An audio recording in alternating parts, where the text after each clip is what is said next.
Se você já assistiu It, capítulo 2, baseado na obra de Stephen King, pode ser que você tenha ficado impactado com a cena ali da primeira morte, a primeira vítima, Adrian Mellon, que acaba se tornando a primeira vítima de Pennywise depois do seu descanso de 27 anos. Você sabia que esse crime de homofobia realmente aconteceu? Stephen King se inspirou no caso real de Charlie Howard, um jovem de apenas 23 anos que foi brutalmente assassinado por 3 garotos homofóbicos enquanto ele caminhava com seu parceiro Roy. Conheça agora a história de Charlie Howard, que inspirou a cena ali de abertura do filme It a Coisa, capítulo 2, que inclusive eu amo, sou muito fã.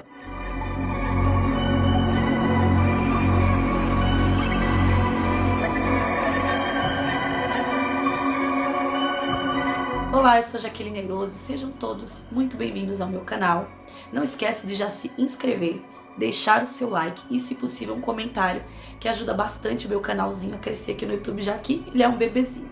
Agora vamos para a história. Charles O. Howard nasceu no dia 31 de janeiro de 1961 em Portsmouth, New Hampshire. Charles era um garoto muito bonito, tinha belos cabelos louros, ele era legal e ele tinha uma estrutura corporal pequena, assim como vemos no personagem Adrian Mellon no filme, tá? Outro fato sobre Charlie é que ele tinha asma e essa informação é bastante importante nessa história. Como vocês podem imaginar, não era fácil para Charlie naquela época ser como ele era, ser quem ele era, pois se o nosso mundo ainda é preconceituoso, vocês imaginem lá nos anos de 1970 e tantos. Por ser um jovem homossexual e extravagante que não fazia questão nenhuma de ficar no armário, não era nada fácil para o Charles, ele fazia muito bullying com ele recebia muitos insultos, muitas ofensas e outras coisas que vocês sabem que acontecem, porque realmente nessa fase crianças e adolescentes conseguem ser simplesmente terríveis. Talvez até por isso Charles não nutria muito amor pelos estudos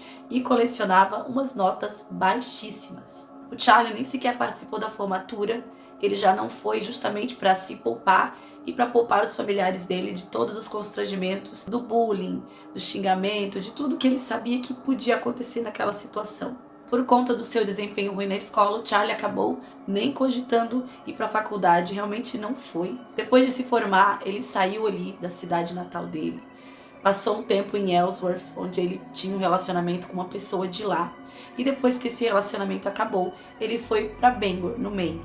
Quando ele chegou lá, em Bangor, no Maine, depois do fim desse relacionamento, ele estava assim realmente no fundo do poço, numa fase bem difícil na sua vida. Ele não tinha nada mesmo. Nada de planos para o futuro, nada de expectativa, nada de planejamento, ele simplesmente estava ali vivendo. Mas em Bangor, ele fez 2 bons amigos que ajudaram Charles, inclusive abrigaram ele em suas casas, que era Scott Hamilton e Paul Noddy. Mesmo ele ficando com os amigos, parece que as coisas não andavam, parece que nada melhorava. O Charlie chegou ali a desanimar e voltou por algum tempo a morar com os pais dele, só que não funcionou. Ele já tinha se acostumado com Bangor, afinal de contas lá ele tinha amigos, lá ele sentia que ele era livre, que ele podia ser e viver do jeito que ele realmente queria.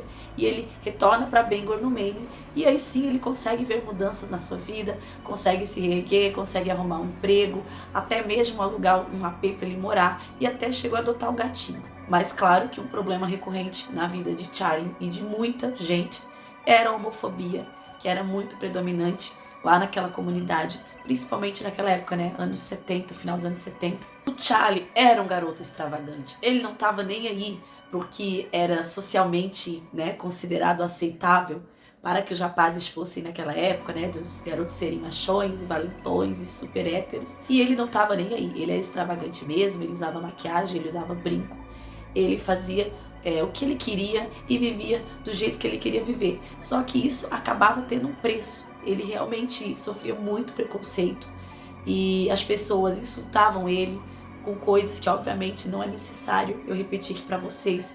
Mas assim, não era uma coisa normal, era no nível anormal.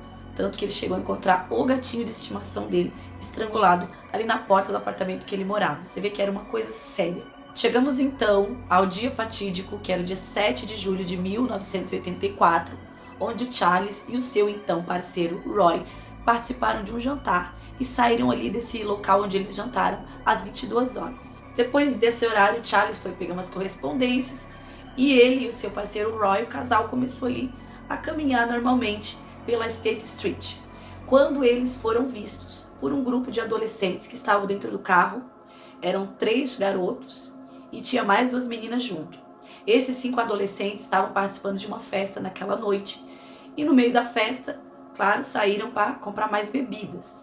E bem no caminho, eles infelizmente avistaram ali o casal e decidiram que não apenas iam insultar o casal homoafetivo, eles também desaceleraram o carro e desceram do carro para bater no Charles, para literalmente agredir o menino. Os garotos eram Sean Mabry, de 16 anos, James Francis Baines, de 15 anos, e Daniel Ness, de 17 anos. Então, 15, 16 e 17 anos. Um trio de garotos extremamente intolerantes, extremamente homofóbicos. Não suportaram ali ver os garotos andando. Provavelmente já conheciam Charles e decidiram ir até o fim com essa intolerância. Eles foram atrás dos meninos, mas claro que o foco deles era no Charlie. Então eles começam a partir para cima do Charlie e os garotos começam a correr. O Roy consegue ele ficar um pouco mais distante, só que o Charlie tinha asma, né, como foi falado aqui. Ele sofria de asma e durante a fuga, em algum momento ele cai no chão, começa a ficar sem fôlego e não consegue mais levantar. Nesse momento ele sofre agressões, chutes, pancadas de todos os tipos. O Roy observa ali um pouco à frente também, meio sem saber o que fazer. Não dá pra gente dizer que ele foi covarde, porque ele estava sozinho, né? Outro grupo estava em 5. E ele observa que os garotos decidem erguer o corpo do Charlie para jogá-lo ali pela ponte. Nesse momento o Charlie começa a implorar pela sua vida, fala que ele não sabe nadar, e o Roy começa a gritar também que o Charlie tem asma, não tinha como ele sobreviver àquela situação. Mesmo o Charlie ali dizendo que ele não sabia nadar, que ele não ia conseguir sobreviver àquilo. Ele tenta, ele pede, ele segura assim forte no corrimão. Nada disso é o suficiente para amolecer o coração dos garotos e eles vão até o fim, lançando então o corpo de Charlie ponte abaixo. Eles rapidamente saem dali, mas não antes de ameaçarem o Roy, dizendo que vão matar o Roy se o Roy contar o que aconteceu ali naquela noite. Então logo eles saem, o Roy consegue acionar um alarme de incêndio e a ajuda chega, a ajuda dos profissionais, só que infelizmente essa ajuda chega tarde demais. E no começo da madrugada ali do dia 8 de julho, o corpo do Charlie é encontrado sem vida. Sendo que mais tarde foi comprovado que a morte do Charlie foi por afogamento, agravado por uma fortíssima crise de asma que ele teve ali durante toda aquela terrível situação. No dia seguinte, quando é noticiado a morte de Charlie, um dos 3 garotos ali já vai direto para a polícia para se entregar. Os outros 2 até cogitam fugir e sair da cidade, mas eles sabiam que ia dar ruim e decidem ficar na cidade, onde também são imediatamente presos. Apesar do nível de crueldade desse crime, né? Eu não sei vocês, mas esse crime fere muito a mim. Os garotos não foram julgados como adultos, foram julgados sendo menores de idade. Eles se declararam culpados 1º de outubro daquele mesmo ano, 1984, e foram enviados para o Maine Youth Center, que era uma instituição ali para menores infratores, criminosos, e o prazo era indeterminado, porém não poderia exceder os seus 21 anos, ou seja, eles tinham no máximo até 21 anos para ficar ali naquela instituição. Cada um acabou ficando mais ou menos 2 anos, foram liberados para viverem suas vidas fora dali.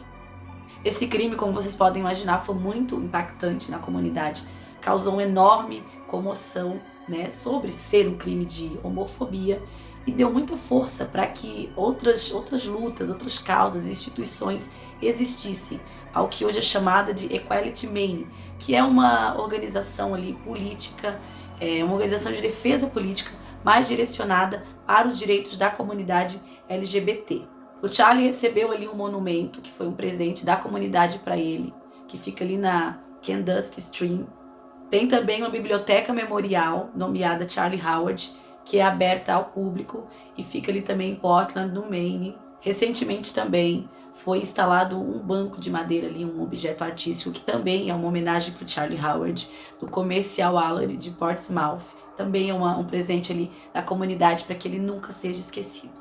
O memorial do Charlie chegou a ser vandalizado várias vezes, com pichações, destruições, frases homofóbicas, mas tanto os amigos quanto a família dele estão sempre cuidando e mantendo tudo lá limpo para honrar, né, a sua memória. Um dos assassinos, aquele que tinha 15 anos na época do crime, hoje vive uma vida normal e ele fala, né, que se arrependeu.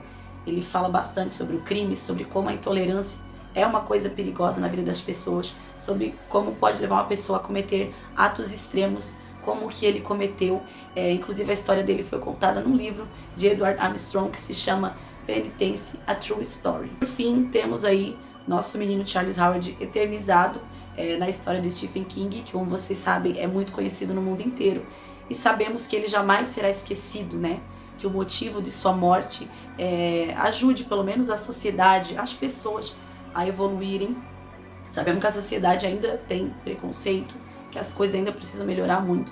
Mas que bom que hoje, né, ano 2022, as coisas estão um pouquinho melhores.